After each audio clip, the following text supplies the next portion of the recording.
May 25th, 1977 saw the release of George Lucas's Star Wars, which quickly became a surprise blockbuster hit. Often regarded as one of the greatest and most influential movies ever made, it helped change the way movies were made and captured the imagination of a generation. Star Wars quickly became a pop culture phenomenon.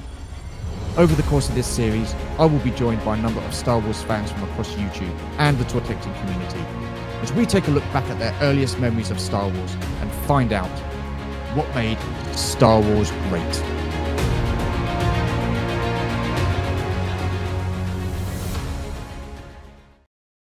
Hello Toy Collector fans, Universal Toy Collector here, and welcome to the channel. And welcome to episode 17 of What Made Star Wars Great, the series where I get to chat to like-minded people from across YouTube and the toy collecting communities about their first experiences with Star Wars and to basically find out what made Star Wars great. Joining me this week, all the way from the mothership, it's General Lak Sivrak. Hello, sir. How are you? It has been a while. It has been too long, Stu. Look Good at to that see background, you. man. I like Awesome. that. I did, yeah. Yeah. Thank you for having me. I'm very excited about conversing with you, my friend. No, like I say, it's been a while, and I think it was back in 2022 we last spoke face to face like this. So it has been far too long, my friend. Yeah, absolutely. I'm glad you're here. So the series, obviously, what made Star Wars great. We'll get into the good parts, but as you know, there has been a lot of negativity surrounding Star Wars, especially these last few years and stuff like that. I just wanted your take on that negativity. Is it just? Yeah, I would have to say, I mean, opinions being what they are, it has to be justified, at least in the sense of, personal freedoms. But, on like an artistic level or an actual production level, yeah, I think it's warranted. Um, I definitely think it's warranted. And even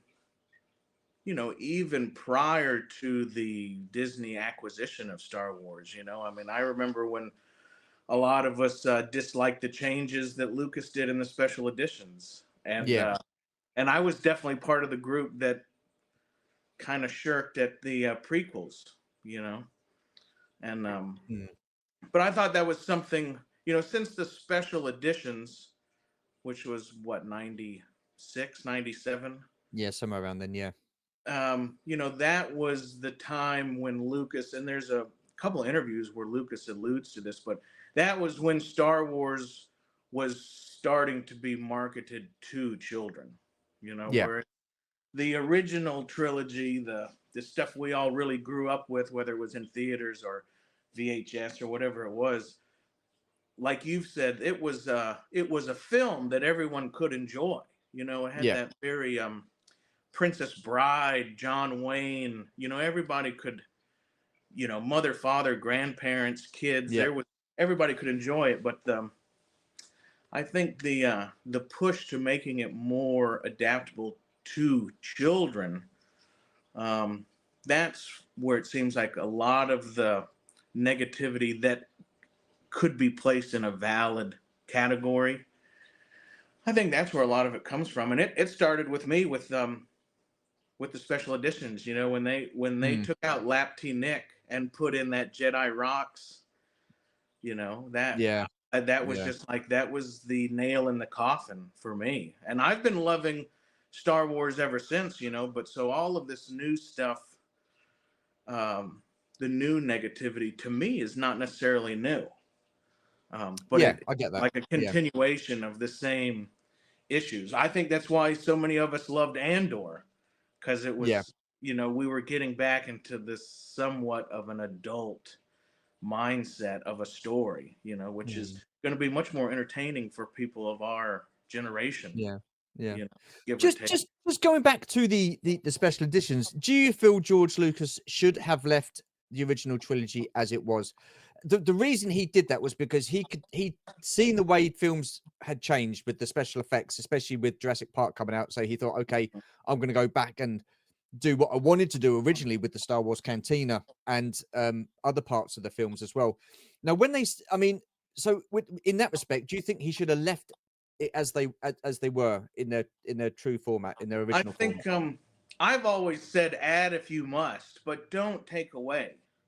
Yeah. and for many years we've been seeing, you know, classic films, digitally remastered, or like old black and white films being made a little more clear for the enjoyer to view visually.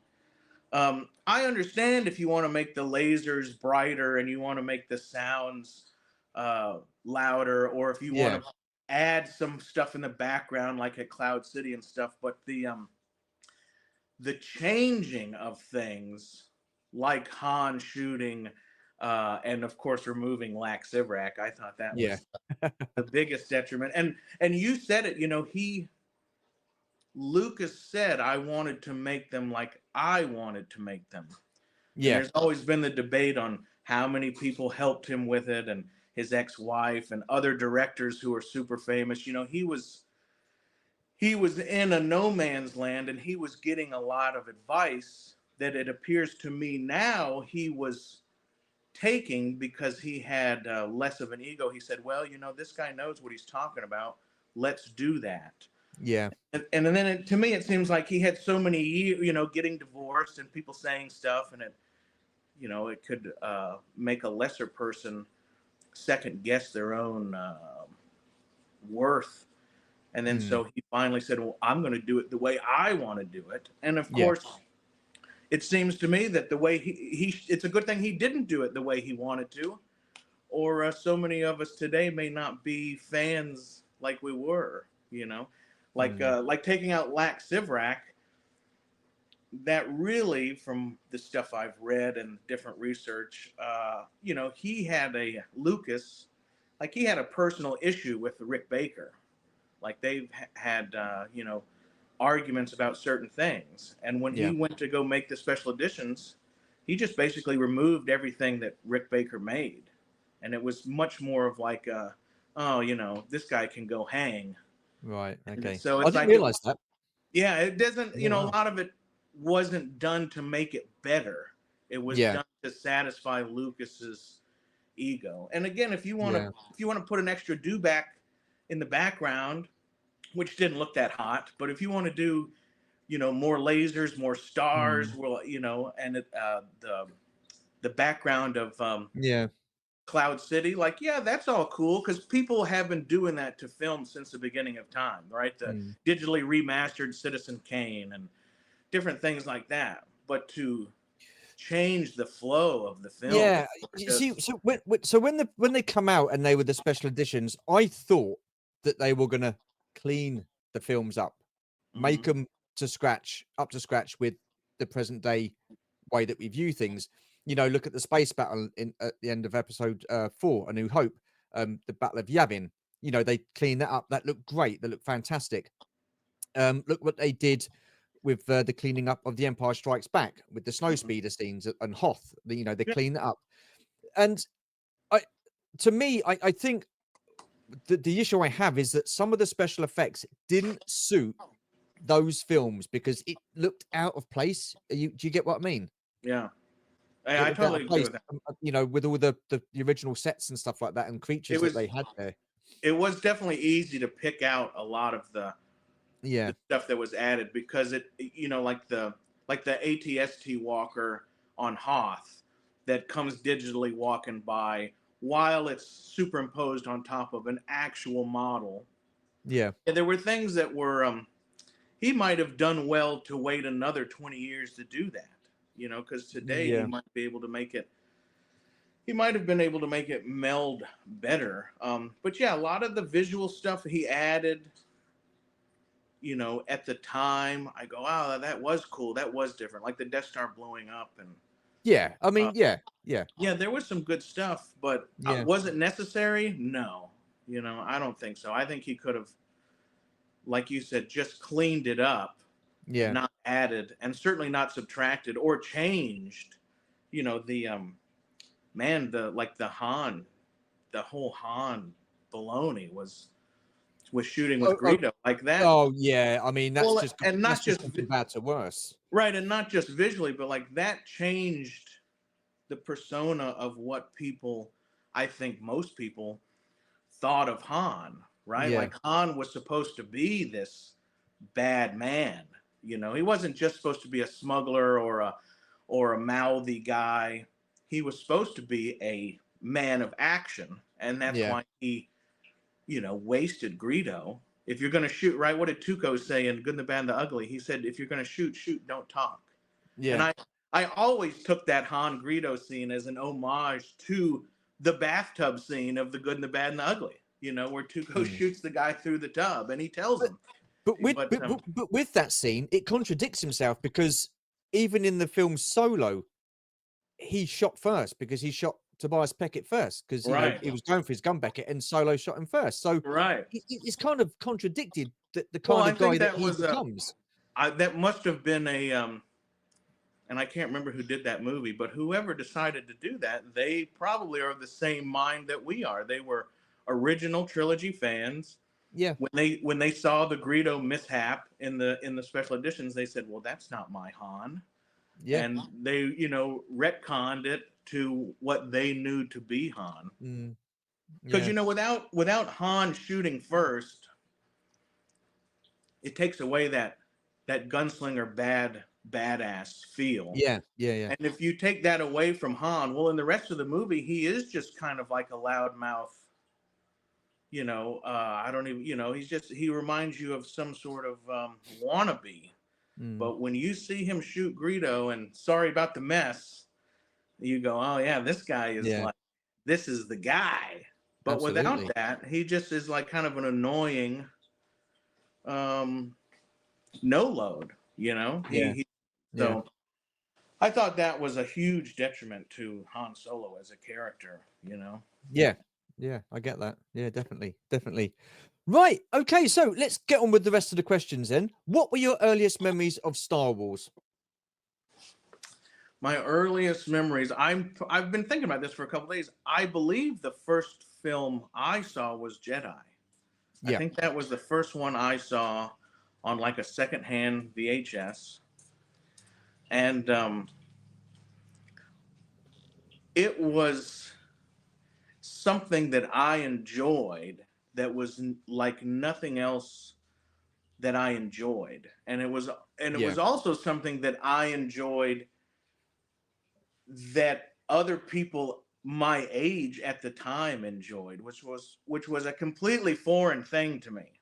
I mean, I was raised with, and this, but like I was raised Yeah. on John Wayne and Steve McQueen and just Charles Bronson and all the greats, man, and Black and White and Gunsmoke and so yeah, it was one of the first things that I had camaraderie with people who were actually my age. And that was kind of a cool thing to me. Yeah. It was the first time where like there was something that I was accepted for liking with a large group of people, you know. And I thought that was probably the coolest thing about it.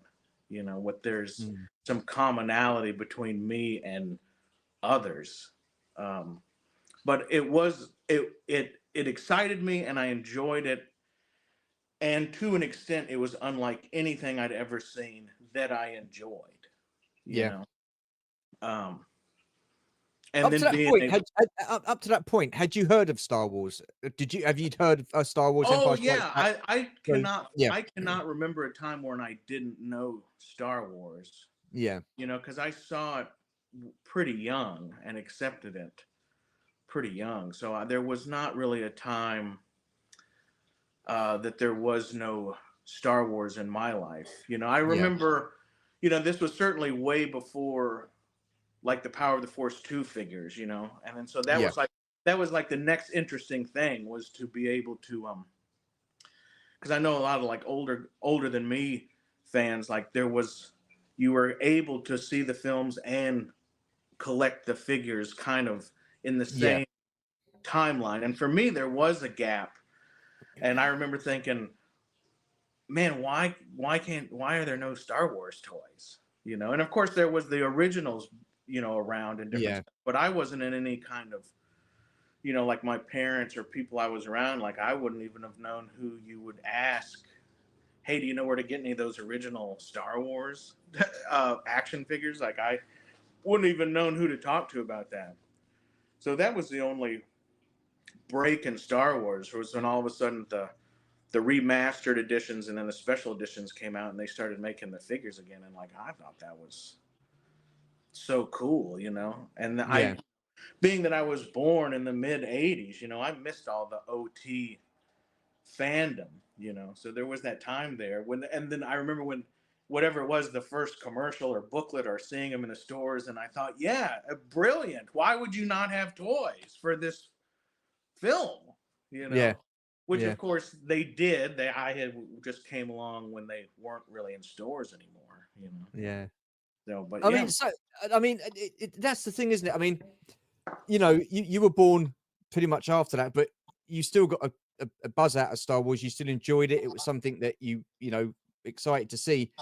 But then those, like you say, the Power of the Force figures come out, and it just opened up a whole new world for you, didn't it? Really, with the like the toy line, the action figures and stuff like that. So, I mean, I that was I pretty thought cool. they were amazing. Oh, I played with secondhand Playmobil up until whatever 1990 whatever. Yeah. You know, when the Power of the Force came out, and like that was just a whole new thing. I thought it was so Mm. cool, and there was so much, you know, and there were ships, and there were this and that, and I just thought those were so cool, man. I thought that was awesome. So then, you know, like you said, Lucasfilm, they did the special editions of the original trilogy. Then not long after that, they did the prequels. I mean, so you were going to get to see new Star Wars. How did you feel about that? Did that get you float your boat? Get you excited? I was super excited. I had seen that at where I was living, they did have the special editions in theaters and everything, so I did get to enjoy them. Of course, I by the time I was watching them, the special Yeah, editions theater, I was not enjoying. I was going, well, what, you know, where's this? What's that? yeah, And I knew even at that age, I was born in '86, so I'm still a young spry fella. But with those special editions, I realized, I said, oh, this is now a franchise for children. And it was probably even aimed at people my age, but I never really got to, I never had the childhood that people when talk about. But when this, when you say that mm, after the special editions you thought it changed into a franchise aimed at kids, what was it about the special editions then that you feel that was um, aimed for the kids?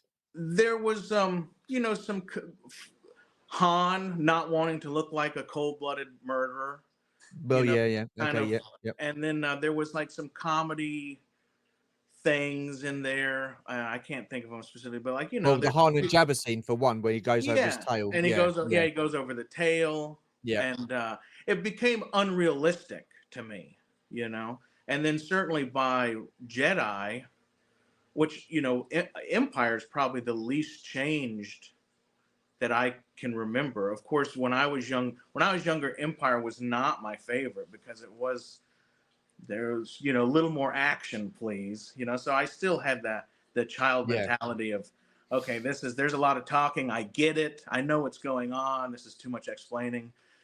And then like Java's Palace, man, when they cut out all the sleazy dancing and the lap Nick, the real kind of like gangster, you know, what you would, I mean, I was raised in a village, man, and like I was aware of what people did yeah, at a much earlier age than most kids, I guess, you know. And so when they cut that scene, got rid of the sleazy dancing, um, and they changed that song from the Lap Nick to Jedi Rocks, I knew that was the nail. I was like, you know, this is for children. And I think around that time, like I don't know if it was like Blues Brothers 2000, or but like that Jedi Rocks type of music was like totally in vogue in children's yeah, shows, you yeah. know. And just the characters that they had, that Joe Yuzum, is that his name? I think The so. little Yeah, yeah, furry guy, you know. It was just obvious to know, like, okay, this is not a film, this is now a movie. And then when the prequels came out, uh, I was already dreading that was going to be the idea of them, you know. And of course, there were interviews where Lucas and, you know, we're doing this for a whole new generation, and you know, and well, the new generation is of a certain age, so I just kind of knew deep down, well, these prequels are going to be, and then you see like Jar Jar on the first Yeah. Yeah. trailer, and you go, oh, this is not for me. So, Mm. and I went and watched the prequels in theaters, and there was a lot of the, like, it was cool to see Anakin, though I didn't enjoy a lot of how they wrote him and different stuff. And, I thought Anakin could have been more of a, like, I don't know what you would say, but like what people might think of as like a tougher street kid, you know, Yeah. and Yeah. not like, yeah, I mean, if you raised a slave on Tatooine, like you're probably not whiny, and your mom has probably backhanded you a few times over stuff because living a life like that, stuff becomes much more serious, and there's a lot of Mm. peripheral things that a normal kid would let go of or not allowed to do. Yeah. So all in all, the prequels, I was one of the people that didn't like the prequels. I thought, again, it was made for children. It was not on the same vein as the original trilogy. Yeah. Uh, This is coming from the same guy that did the original trilogy. So, right. you And know, of course, the same guy who did the original trilogy, but then changed it to the special edition, right? If it, like yeah, the yeah. original trilogy, the original has like no semblance to the prequels, but the special editions have prequel all through it. The comedy, the music number in Jabba's, like that's all just prequel through and through. Yeah. So that similarity is what I just didn't. I couldn't enjoy those films like I did John Wayne movies I or mean, the there was original towards the trilogy. end, towards the end of the prequels, there were some kind of dark undertones there. You didn't see it, but you knew that Anakin had, basically wiped out all those Jedi younglings.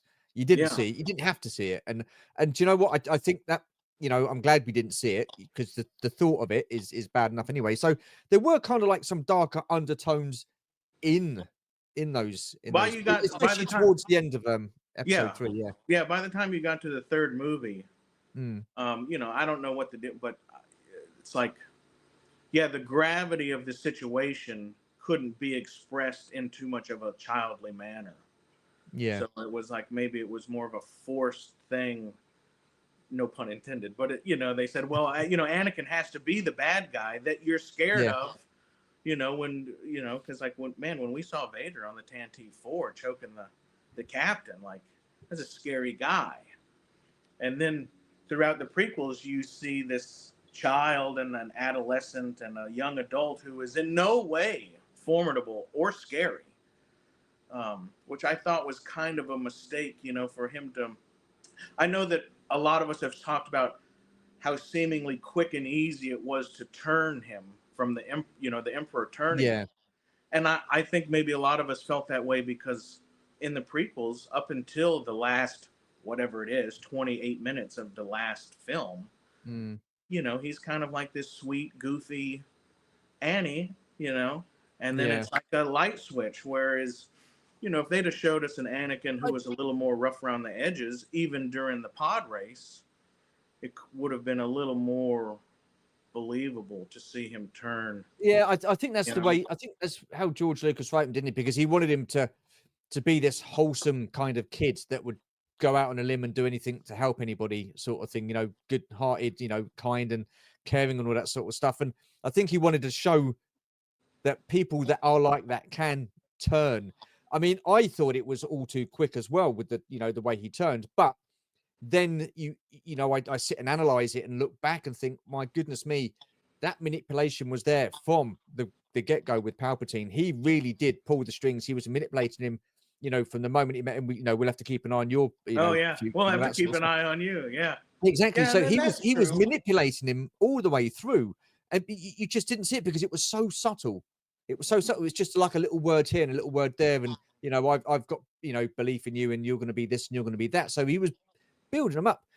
And then he was turning slowly. He was slowly turning Anakin from the Jedi to his way of thinking, and he and I think he was like a little bratty kid in the first one, yeah, sure. But then, that childishness never really sort of went from him. He was impatient. He wanted things now. He wanted to do this. He wanted to do that. And I think the impatience got to him as well. And then, of course, with the manipulation of with Palpatine, with Padme, I can save her because, the loss of his mother, he didn't take that very well. He didn't want to lose anybody else he loved again. He wanted to prevent it from happening. So, again, they played on that quite heavily with Palpatine. So the manipulation was there. So maybe it wasn't as quick as we all assumed it was. Yeah, and I agree with you on that. Maybe they could have just done a better way of showing it to us, maybe. And Yeah. you said a minute ago, the idea of being wholesome, but still being, it's like you said that he wanted to maintain that he was wholesome and everything, but he could be turned. Yeah. What I think of, and again, this comes from like probably a completely different spectrum of a lot of fans, but like if you take in like old Western movies, like the quintessential cowboy, John Wayne, right? These guys they're wholesome. They believe in a code. They'll Yeah. do anything for you, but when the time is now, they can get down and dirty and gouge eyeballs and bite off cheeks and do what needs to be done. And so that coming from that kind of perspective, I think, is what makes me think that Anakin could have been like, you can be ruthless Yeah. and get the job done, but not be an evil person, Do you think they didn't show that with him through the Clone Wars, the animated series? I don't know if Oh, you've seen it, but in the yeah, animated series of Clone Wars, I mean, there were times when he went against a traditional Jedi way of doing things to get to the job done. get what he wanted and to Oh get the yeah. job done. So it would have been great to have seen it in the movies for sure, but they did kind of do it in a roundabout way through the Clone Wars. I mean, that series, Yeah, the Clone Wars definitely yeah, brought back more of it made you understand. And again, absolutely, yeah, just like in Solo, him shooting Woody Harrelson, yeah, it was like, did somebody say, hey, look, before Anakin becomes Vader, we do have to show that he is a bad mamma jamma and that he has a sensibility of justice and he doles it out as he sees fit, which is, the Western American mentality, And so, yeah, yeah, I think the Clone Wars animated series definitely cleaned some of that up, but it yeah. doesn't. To me, it doesn't excuse what was done. No, In no, the no, fair prequel enough. I mean, trilogy, you're absolutely right in saying that it should have been maybe shown a little bit clearer within the movies. Mm-hmm. But I mean, It he was seems- lucky, George Lucas, because he had that opportunity to go back and give those characters some more development. Anakin got a lot more development within the Clone Wars, as did Dooku. Mhm. Padme got a lot of character development, and so I think, and this is the thing, it was for kids. The animated series, but some of the storytelling was absolutely superb in that series. Yeah, I didn't watch some of the animated stuff when it first came out because I had, I thought, well, if the special editions and the prequels are already for kids, then I know that this is for kids, and I was mistaken. Mm. And some of the animated stuff is more adult I know it's weird, isn't it? than Yeah, anything, and even like Rebels, like the first couple seasons of Rebels, like there's a lot of blasting and there's a lot of, oh, hey, give me a hug, bam, and gut shooting them, and you go, yeah, like this is what yeah. a rebel. This is much more serious than anything I saw live action, up until Mm, that point. So, mm. So George Lucas does episode 3, The Revenge of the Sith, mhm. then that's it. As far as we're concerned, there's going to be no more Star Wars. I mean, did you think there was going to be no more Star Wars? Up until selling, I was hopeful that there was, because Yeah. we'd always heard that there's much more to the story. We had seen, Shadows of the Empire and Heir to the Empire, and we'd seen the books and everything, and like there might have been a chance that we got some semblance of a film from those eras. I was definitely always hopeful, that we would get something. But then at the same time, it's just, it's even just like now, like we watch it and we're hopeful, but it's like we're all grasping for that sense that it made us feel like in 1980 or 77 or Yeah, whatever yeah, year you saw it. And, I think at some point you just have to like man up and say, there might not be anything, even though it says Star Wars and it has a crawl and it has the music, like there just might not be anything that brings out those emotions mm, like the originals did. And whether that's rose-colored glasses because we're young, or I'd like to think that a lot of us have had enough time to think about stuff like that, and like we can all yeah, think of things. Okay, this was good, but it was good because I was a kid. And I think the original trilogy is not one of those things. I think it was good because it was good.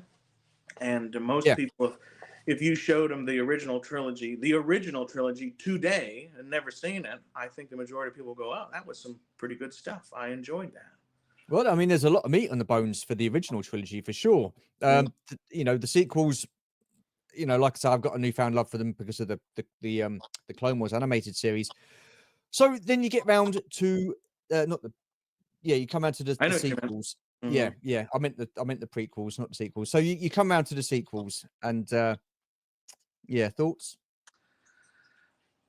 I saw those only once in theaters. I've Yeah, never went back to rewatch them. I, I, and I think this about the prequels and maybe even the special editions, but everything, even though there was so much time, everything seems rushed.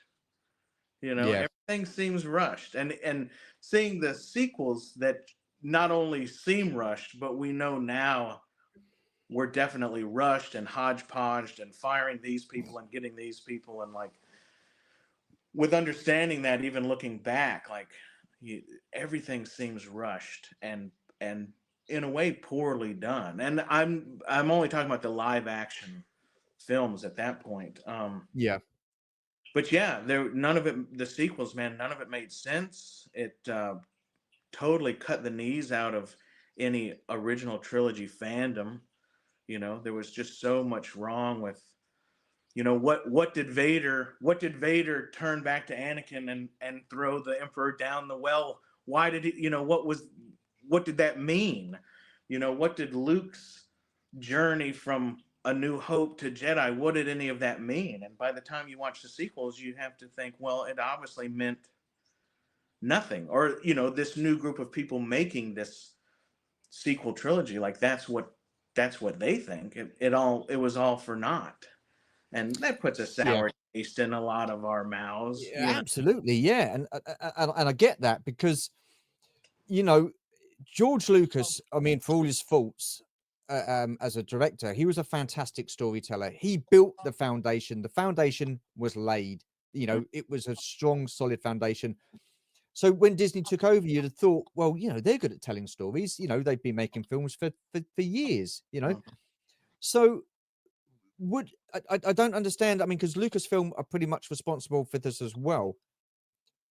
I just don't understand why they couldn't add and build to what had already been done without taking anything away and devaluing it, not devaluing Luke's journey. Yes, look, listen, they could have done the Thrawn trilogy. There's that. They could have done that. They could have done something along the lines of Dark Empire, right? So we know Palpatine was into the cloning and stuff like that, because you see bits of it through the Clone Wars. Um, he's very much involved in it, really, with the cloning in the prequels. So you would have thought, yeah, he would have been able to clone himself at some point. Mhm. Why they could have led with that from episode 7, Yeah, instead of bringing him back in episode 9, which made no sense whatsoever because somehow absolutely. he's returned and it's never fully explained. And now what they're doing is they're retconning everything with the series that they're doing now and trying to piece in together and fill the gap so that the sequels actually make sense. And, Yeah. and while they're doing that, they're just ruining everything else storyline wise because it's taken away from those stories that they're supposed to Yeah. be telling. Yeah, I agree with you. That absolutely. They're yeah, the way the sequels were done, it if they would have gone with the heir of the empire, yeah, have there being some cloning right away, showing us, and like even in the sequels, right? Like on in the last one when the emperor did come back, was that a clone of the emperor or was that the emperor? And like that Who was never knows? made That's the clear. thing. Yeah, Yeah, yeah, and to me it seemed like okay, I think that was actually the emperor, and he still has not figured out exactly how to do this cloning. Because if you're, if you could clone yourself, why wouldn't you put your consciousness back into your 18-year-old, you know, yeah, yeah. 20-year-old self instead of Mm. coming back as some half rotten corpse who has who has Snoke, who is another half rotten corpse doing your Yeah, bidding. again, it And just like doesn't make sense, does it? then and like the story of Sidious in of itself, right? Like killing his master after learning everything, and then the manipulation of the entire galaxy, putting himself Yeah, as emperor, and the Clone Wars, and just all of this stuff. You think, okay, this guy is a mastermind of of criminal activity, and he's a master manipulator, and like this guy is somebody to be reckoned with. And then yeah, you get to the sequels, and I didn't feel any of that. Like there was this, like even the emperor didn't have a plan, and then of yeah, course was all thwarted immediately by whatever a first order trooper janitor and some girl who I guess could have been in anybody. yeah. And you think, well, is Han and Leia and Luke, and like I guess they were not that bright in the original trilogy, and I guess Obi-Wan and all these and Yoda, like they all must be complete morons. Because Yeah.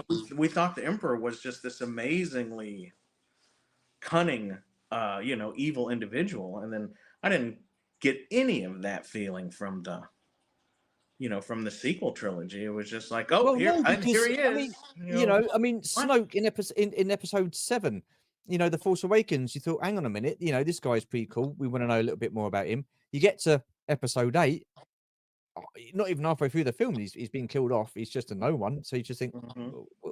what's all this about? What was And then that? you get to episode 9, which again goes in another totally different direction. And then the Emperor's back and he's responsible for Snoke. And you just think, my goodness me, who said that this is okay? Who's okayed this Okay, total yeah. story arc? It's mad. It's mad. It Yeah, I really thought is. they were just total write-offs. I don't know. It's like the thing that really bothers me, and I see this with a lot of modern Star Wars too. Minus Rogue One and Solo. I thought Rogue One was obviously brilliant and Yeah, adult, yeah, and Solo was good. It was fun, and there were parts of it that were kind of harkened back to the reality of what you wanted Star Wars to be. yeah, yeah, But with the sequels and a lot of the new, I'm pointing to my television over here for whatever reason, but a lot of the new Disney stuff is like, it's it's like written by people who think that they're really deep and think that they're really in tune with stuff, and yeah, and they're not. It's like when you get older and you talk to some kid in high school who is telling you how the world should be, and the their deep feeling, and premonition of what life is, and you're like, it's like somebody saying, oh, in my 16 years of being alive, my deep thoughts on humanity are this. And you think, well, when I was 16, I thought I knew everything too, but it wasn't, and it was really quickly, like maybe at 18 or 19, I realized, oh, I don't know shit, right? And then yeah, you go through a absolutely. time in Yeah, your life where you go, all right, I don't know anything.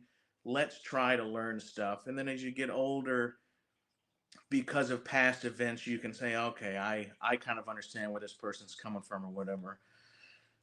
And that's how you build an actual wisdom, and like, man, Mm. this new stuff, it's like, it's like being taught philosophy by a 16-year-old Yeah, who absolutely, who absolutely. I all mean, want to, look, whatever, they know what, oh, we should be this kind of political atmosphere, or we should be this, or mm, like every middle schooler and high school thinks like communism is great because they live with their parents and they want everybody to do their shit for them or whatever. And then, but yeah. that's like everybody goes through that. And then, but there's a certain point where people go, well, this probably will not work, or that won't work, and maybe we should put more thought into it. And that's what I No, see with a lot of this new stuff. I feel like I'm getting preached at by people who really have no understanding of it. well, yeah, I mean, that's the thing that, really cheeses me off with Star Wars. I mean, it was never about being preached to. It was about just good, entertaining storytelling, Good fun, story. Yeah. and good story. Yeah. And so I've got a couple more questions for you. What Fire was away. it about Star Wars that really stood out for you? Personally, the thing I really loved about the original trilogy was the background characters and so Mm, many. And like, maybe I tend to look at that in other types of films also. Like I can always think of different characters that you see, like whether it's 1940s spy movies or something. Like you remember, like in all the old spy movies, right? When they go to Morocco or whatever, there was always the guy in the fez and the green and the gray suit, and he yeah. and he was always clean shaven and he had the sunglasses. And I always thought, like, who's that guy? Yeah. Yeah. So Star Wars to me was like from day one, whether it's in the cantina or Jabba's palace, or you're looking at Dengar and IG-88 and you go, who is that guy? And like, and it didn't distract from the story because the story was good. And like I said before, what drew me to it was it had resonance with me. I don't want to say as in reality, but like if you took the original Star Wars trilogy and set it in 1880 or 1980 or 1960, there's realism from what the characters are feeling and what they're trying to Yeah. do. And Yeah. Luke trying to battle his father, and there's just like there was a semblance of reality to the story. It being in space and laser guns, and that's all Mm, immaterial visual things. um, yeah. so I found it interesting all the way around, but definitely like background characters were so interesting to me, and Well, like that. there's a lot of depth to them, wasn't there? Because you had Oh the yeah. books and then you had the games and stuff like that, in which featured a lot of these background characters, and so they had a backstory which was created and thought out and to fit in with that universe. Hmm. And that's what so many the being able to search those out, whether it was in books or comics, or Yeah, when the internet came around, you were able to look up more of the backs, and it was available, right? Like there was when you could type in who is that wolf guy in the yeah, canteen, and then you get a whole paragraph, and you learn his story, and then you read his story in Tales from Mos Eisley, and like the world building that was available, I just that was awesome, and it yeah, all came from those films, and like there's a lot of the new age stuff, like even like Andor or different places, like when Luthen is in Saw's cave, and like I'm always looking, oh, who's this guy? And like yeah, yeah, very rarely that I see somebody who I go, oh man, that guy looks bad to the bone. Who's that? What's his deal? And so the original trilogy had that beyond absolutely. almost anything I've ever seen, and any genre. I mean, like if you grow up on World War II movies, like you might get the one movie where they go like the Dirty Dozen, right? Everybody was part of a unit, but they were individuals, and they all Yeah, had their yeah, own thing. Or like even like the old Sergeant Nick Fury comics, right? They were a team, but they all came from different backgrounds, and they had different life stories, and then their individuality could make something successful for the team. And like I thought Mm. Star Wars was a lot like that, you know, unlike No, yeah, stormtroopers or clones or or like a World War II movie where so you say, okay, here's the captain of the squad, and then here's a bunch of guys, but there's yeah, no individuality or no backstory or whatever, and so yeah, I just thought that there was a lot of individuality in the original Star Wars, and I thought yeah, that was cool, definitely, you know. definitely, definitely. How important is story to you within the Star Wars universe? Oh, it's just like man, just like anything else, like that is the most important thing that there is. Man, the story, um, the story in every walk of life to me is the most important, whether it's entertainment or Star Wars or the story that you want to leave behind to your kids, and like um, story and meaning and the journey. That's like the most important thing in life, hands down. In So that in should any come in first. any That should come first and foremost above anything else. what's the point? What's the point? Well, What's the point? this is the question. Yeah, yeah, yeah. Right? Yeah. I mean, if it's not story and if it's not imparting something that is hopefully meaningful to the masses, if you're talking about entertainment, a TV show or a movie, then what are we doing it for? Why would a person want to put time into producing it, and why would we want to spend time watching it if there Mm. wasn't a meaningful story? Maybe with a moral, or with an overshining, coming to the realization of something moment. So story is the most Well, important thing yeah. I ever, mean, look, you listen. I know? mean, with the Star Wars story, you had Anakin Skywalker, a wholesome guy. He fell to temptation. He became evil. Then he found his way to redemption and stuff like that. So that's Mhm. a story arc in itself, and you've got those Mass. moral life well, those morals in life, that can Mhm. happen in everyday life. So they're there, but we're not being preached to about them. That's the thing. And I think as well with story, if it's a good story, you get good characters, Mhm. and within that story, those characters get good character development and good story arcs. So, you know, again, yeah, story, like you say, it should come first and foremost. And I Mhm. think this day and age, there's too much of the story getting pushed to the back or to the side, and let's just push an agenda. And people say no, no, no, no, that's not. It happens. We know it, But there you are. Mhm. Um, how important do you think the older generation of Star Wars fans are to the Star Wars universe? Um, I think there would be. I think that's a hard. To us, they're very important, right? But Yeah, that's. I think to monetarily, to the people who own Star Wars, they're they're probably fairly important. mm, Like, if even though you're making a show for whatever age group, right? Pre-high yeah, schoolers, they're not the ones paying for the Disney subscription. And we've all discussed, that like children aren't playing and buying with toys. So like all the mm, cool stuff, and the multitude of dollars that Hasbro through the Star Wars license and Disney through the subscriptions, like the majority of that has to be coming from us as original trilogy fans. yeah, So yeah, I would absolutely. think, without knowing all the ins and outs of the demographics and where their money's coming from, in a realistic idea of here's a product that we're trying to sell, who's buying it, I would think that original trilogy fans are probably the most important. Um, Mm, especially the older guys that saw like Star Wars 77 in theaters. Like, man, people are getting ready to retire, disposable income.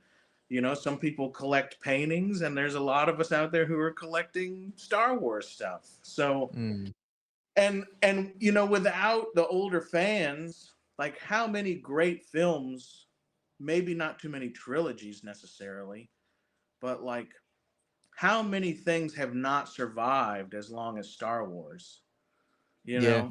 And yeah. then, and that's obviously why Lucas and Disney and all these guys, they're trying to market it to a new generation because, like, when when I was young, right? People were into John Wayne and they were into Steve McQueen and James Coburn and all these guys, Robert Vaughn. And then, but then you think about, well, their parents, right? Their parents were into Dick Tracy comic books and the Phantom and like, so there are these big things in pop culture, but how many of them survive more than just the generation it was made for?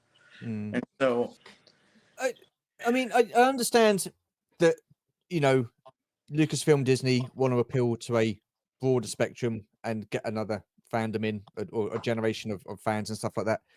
But do you feel that Star Wars of today is having the same impact on today's generation as what it did when we were younger?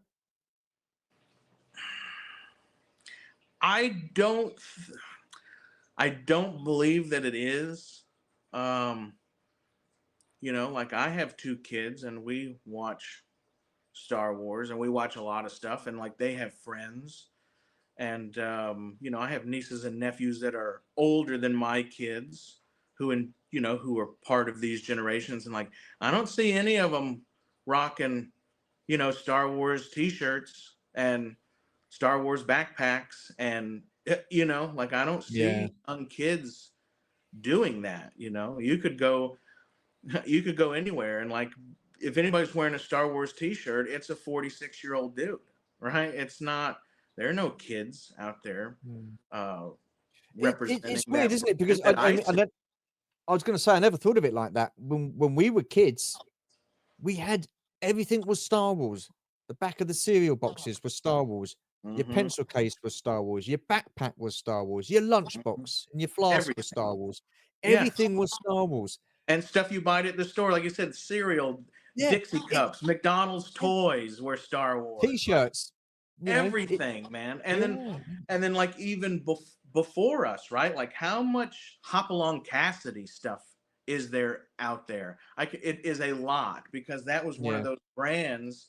There was everything. There was shoes, boots, hats, like the Davy Crockett coonskin cap, right? How many Mm, people who are 70 now all had those and they all bought their fringe Davy Crockett jackets and so yeah, there was a lot of things, especially Star Wars, but yeah, they everything was marketed that way. yeah. The prize in the cereal, the spoon that changed colors, like all of it was Star Wars, and you don't see anything like that now.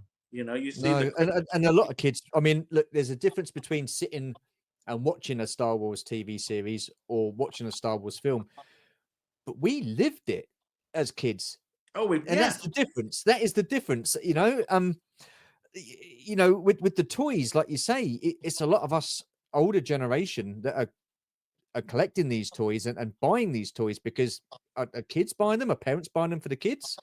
I mean, some might do, which is fine. That's fair enough. But compared to what it was back then, I mhm. just don't feel Star Wars is having No, I that don't same think so. kind of impact on this Especially generation. like if you go to the store, they've only just recently with Star Wars merchandise have they even started making these lines that are made for children, right? Like they had that Tales of the, what was it called? That Young Yeah, Jedi, Jedi Tales. Yeah, yeah, right? yeah, yeah. Which are in all the discount stores. Nobody's buying those. They just came out with that 5 POA 4-inch line, which are $9 over here, which is supposed to be marketed to kids, and like those are on those shelves are full, you know, and it's only like the Black Series or the TVC or like HasLab. Like what HasLab is like a huge moneymaker, for Hasbro and the Star Wars Yeah, brand. And like no 15-year-old is going to their parents and saying, I really want the Ghost for Christmas. absolutely. Like Yeah, and that again, that could all be part of a social issue. Kids are playing video games, yeah, yeah, they're doing all kinds of but even that, if the kids were doing nothing but playing video games, why are there not a bunch of super awesome Star Wars video games? Right? Like No, even the they are. gaming community, even guys who do play games, no matter what age they are, like nobody's playing anything Star Wars except maybe Battlefront, which is from years and years ago. Yeah, yeah, You know, yeah, so it seems to me that like the older fans, they have to be the only thing, the majority of what's pushing the franchise, because they're not yeah. even making a lot of stuff for kids. Arguably some of these shows are for kids, Mm. but I don't know, maybe a guy has to like turn on the YouTube kid filter and type in Skeleton Crew review and see how many kid channels are like out there discussing Star Wars. Like, I mean, I haven't done that, but that would be like an interesting It would thing to be. It would be. yeah. Yeah, yeah. It weird, weird. How important are strong female characters within Star Wars? I think anything should have a strong character. Um, I mean, the is it important like in a affirmative action kind of a way? I wouldn't want to think so, but if it works and it calls for it, and it works mostly, right?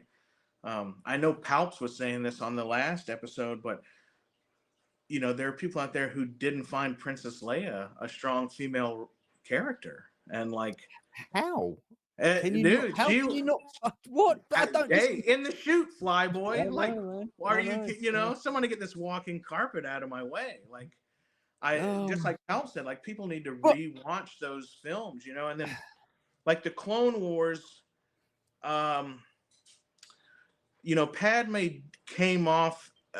When you say strong, I think in today's world, a lot of people talk about like, kicking ass and taking names, and but Padme no, was definitely an intellectual being, but and that's was strength in itself. yeah, and that's what I mean. So Yeah, I think it's a lot of the modern mentality of what strong means.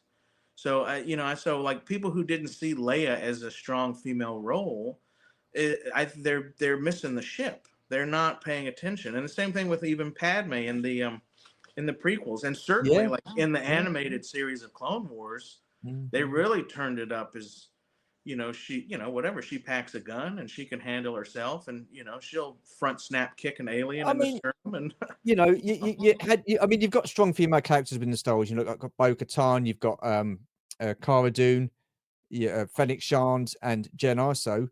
But I mean, they are strong female characters, but they yeah. are a different strong female character to the likes of Amidala and Princess Leia.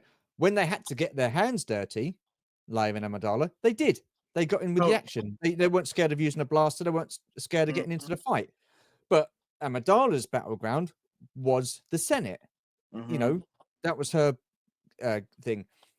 Princess Leia, well, she became a rebel leader, for the rebellion and stuff like that. So there are so many different forms of strength within anybody. You don't have to be guns and dressed like Rambo to run around and right. be all manly to be a strong female character. Well, and then that, Strength yeah, comes in that's different ways. right, and I think that is the misunderstanding, with modern people. I guess no matter what their age is, it's always a comparison between like the male and female, and they Yeah. see what is dictated to them as a strong male, and they say, well, why can't a female do that? But at the same time, you say, well, just like what you said, there's different types of strengths and aptitudes, regardless of whatever, uh, Mm. male or female, and there's value in that character because they're written correctly and because the story is Well, coherent. absolutely. Yeah, yeah. But these people have, these people watching this stuff and judging it, like they have to pay more attention. Look at the one, what was the girl's name from Solo? Kira. Kira, yeah. Look at her. She was smart. She I got mean, her way out of. again, Yeah. another female character, Kira, strong Sue, female that character. might have been one of the first live action females that like kicked some ass that Yeah. everyone enjoyed. And like, they separated at that door and we don't know what happened to her, but she Mm. climbed her way out of that cesspool of a planet, and became the right hand to one of the biggest criminal organizations, and like there was some dark moments, at least, when Han found her and he's like, what happened? What, you got to tell me. And she gives him this look like, boy, you do not want to know, Yeah. and Yeah. like, I remember that. And like, man, I was raised by some tough ladies. And so maybe that's that, maybe people don't, like you said, people don't know what strength is unless it's watching Rambo or Chuck Norris. Yeah, there's more to strength than physical strength, and Yeah. that's it's I think strong characters are important in anything, whether they're yeah. male or female, depends on the story, Of course it does. Yeah, and it depends on the character, because there's obviously going to be men in stories that are not strong, or who yeah, you have the Jar Jars and the different, they're dumb and they have no place being here, but they're here and we yeah, have to deal with them, yeah.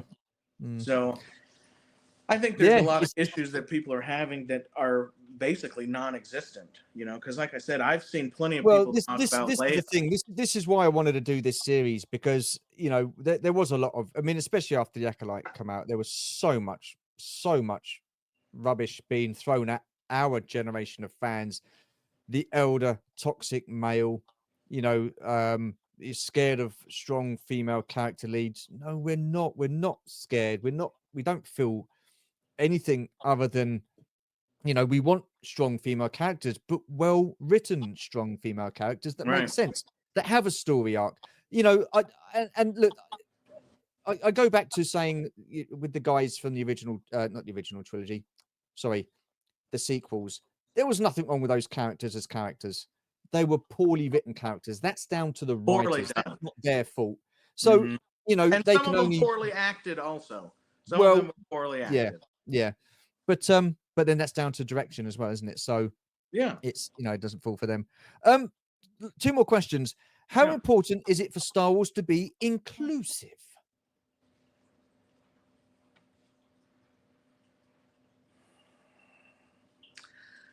Understanding what that may mean in a modern sense, and then also simultaneously understanding what I think that means.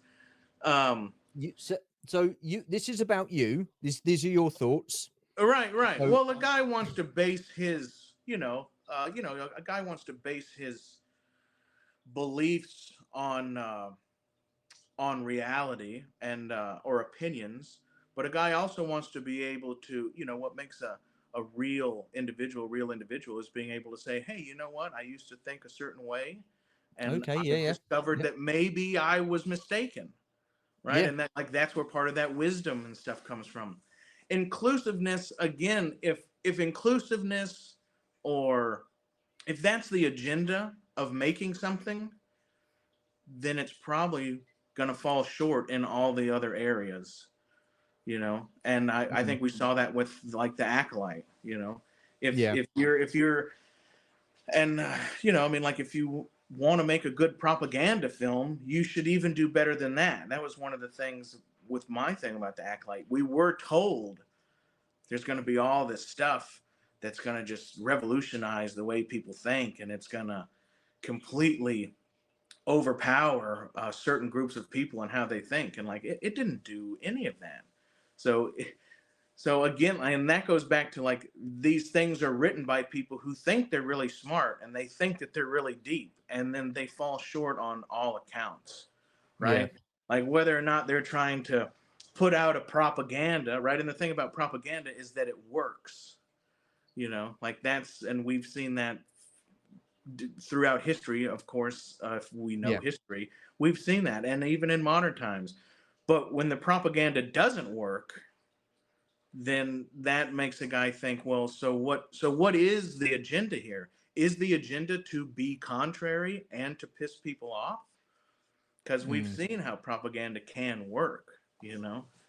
um, and you said a minute ago, like, and here's one of my theories, right? So anytime people put out something that, especially Disney or Star Wars related, or if it was like that Willow movie that got yanked, as soon as something is not liked, there's a flood of people saying, well, they don't like it because they're this, Yeah, they're yeah, yeah, yeah, misogynist, right? yeah. And I think that one of the main groups of people who would want that message to be put out is the people who made it, right? So if the people at Disney say, well, I know everybody didn't like this, but they didn't like it because they're racist or sexist or misogynistic or whatever it is, then it immediately insulates them from any actual criticism, right? Yeah. And like you've said this before, right? There are plenty of us who didn't like certain things, and it's not based on any of the reasons that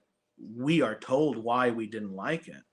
Yeah. And I think that there's definitely a group who say, okay, this is total shit. We need to put out the word, we need to put out the word that people don't like this because they are bad people for these, political hot button words. Mm. And I would think like something like the Acolyte, because I watched a lot of reviews by what I consider normal people in this community, and I never heard one person say they didn't like it for the reasons that they at Disney told us we didn't like it. Yeah.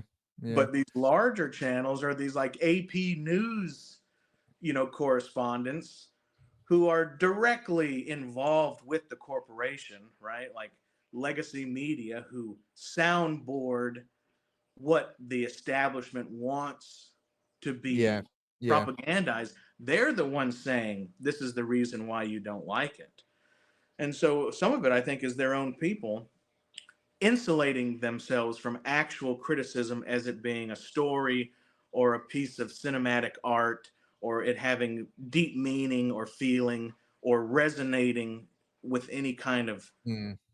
feeling or a meaning to it. And Yeah. so I take, man, when people start spouting off that stuff, I completely write them off. I've said You this know. before as well. The thing that really got to me was the fact that you had people from within Disney, you had people from within Lucasfilm, you even had one of the actresses, or actors, should I say? Sorry, you can't say actresses, you've got to say actor.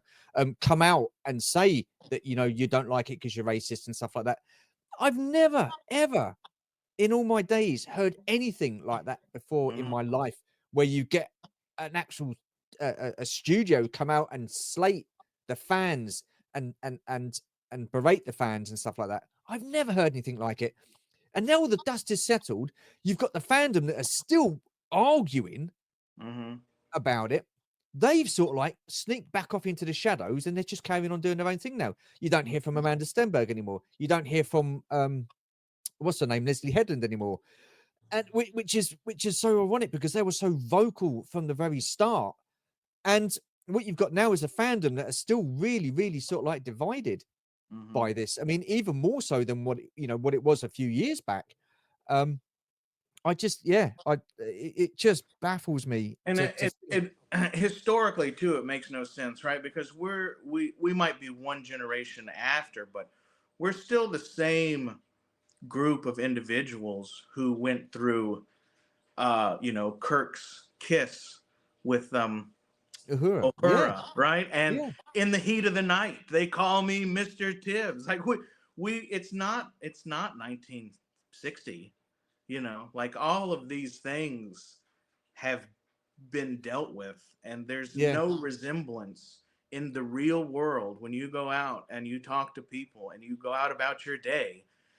And maybe my country has been more guilty of it than other countries in recent times. Like there's no semblance of that anywhere in reality, but yeah, somehow on an interview with a Disney executive, yeah. people aren't allowed to sit in certain places on the bus, and people are being hung in the It, streets it, and burned it, it's alive, and it, like yeah. like Wow. we are It's so far removed from that. And I'm young and I still remember things like that, and yeah, yeah, firsthand stories of when stuff really was bad. What? and like there's no What? semblance of that anywhere. See, the thing is, what gets me? What gets me is you criticize something or you give a critique on something, and you give valid points, the acting, the overall production, this, that, and the other, and blah blah blah, and then you get told, oh, you don't like it because there's like gays, lesbians, and something. Well, no. Or the lead was a black female. Right? That's got nothing to do with it, right? Just because they're a black female lead, just because they're gay or lesbian, it doesn't mean to say that they're exempt from criticism. Hmm. What you're telling me is that these people aren't strong enough to be able to cope with criticism, and the first thing they've got to do is play the race card, the gender card. Do you know what I mean? Right? Right. Everybody's wanting to be treated exactly the same, and you treat people exactly the same. It doesn't matter if they take praise, that's great, we love that, but you can't give them criticism. So basically, these people that are saying you don't like it because of this, basically what you're telling me is these people aren't strong enough to cope with criticism at the Right. end of the day, Yeah, and that's that exactly just what. baffles me. And it's demeaning on them. Do you know what I mean? Yeah. There's nothing to do with color. It's nothing to do with your gender. It's just to do with the fact that we wanted a good story and a good production, and we didn't get that. And it's as simple as that. So I've got one last question for you before we Fire go. away, young man. Overall, what makes Star Wars great? What makes it great? Um, I think, in all reality, for myself and probably the majority of our friends, what makes it great is the emotion in which it still invokes in us as fans, Yeah, which may only harken back to the original trilogy or collecting the figures and different items like that. Um, but there's still a flame in there, right? Because we all get excited when there's a new show, and we all yeah, sit down and we watch the Acolyte, right? And I had friends that said, I'm not watching it anymore. And I said, well, I don't like it, but you might miss something cool, man. And like, same thing with Skeleton Crew. Like, I keep watching it, waiting for something cool. And I have, been kind of disappointed so far, but there's still that hope, you know, yeah, and because deep down we know Star Wars is cool, and Star Wars is cool, and it makes us happy, and I guess a lot of that is from the past, from what it made us feel like as younger people. yeah, But man, it's just that Star Wars is cool, and as much of shit that we've gotten lately, we're still watching it, man. And we're still discussing it. And we're still looking for the newest whatever yeah. TVC figure or what, right? Well, yeah, And you've hit the nail on the head. It's absolutely spot on, my friend. Yeah, yeah, and I definitely. don't, and like I said before,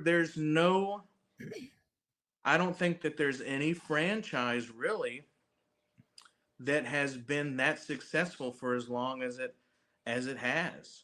Mm, Unless maybe you go way back, before television and stuff. Because that would be the only multi-generational stories. If you start talking about, like Moby Dick and Zorro, and you start getting into a time where there wasn't movies and shows every year about different things, because yeah, but yeah, yeah, there's some magic about Star Wars, and it's definitely pushed by us older generation who love the OT, because that's why all of us are still watching Acolyte or Skeleton Crew or whatever's going to come next, and we're all gonna watch it, and yeah, and like we've been burned quite a few times, right? But we still go, oh man, do you know that new show's coming out next month? I can't wait. It's going to be so cool. And you get to see yeah. a Spot hammerhead, on. and you get to see this, or you go, oh, that was kind of neat. But I didn't like the show. But we're going to watch the next We're one. gonna watch it anyway. We're going Absolutely, to watch it. Yeah. absolutely. Lak, I've got to say, I have thoroughly enjoyed chatting with you, my friend. Like I say at the beginning, it's been such a long time, but this it's been a great conversation. Thank you so much. Really Well, do thank you, appreciate you sir. taking part. Yeah, unfortunately, that has come to the end of the chat. Um, I just want to say thank you again, mate. I really do appreciate it. Thank No, you. thank you for having me. It's always a No, pleasure. it's been a pleasure, absolute pleasure. And for the time being, this will be the last of what made Star Wars great before the new year. So, I just want to say Happy New Year to you all. Hope you have a good one. Take care, stay safe. And what made Star Wars great will return at some point in the new year. Take it easy and see you soon. Bye Merry for now. Christmas. Happy New Year, everyone. Absolutely.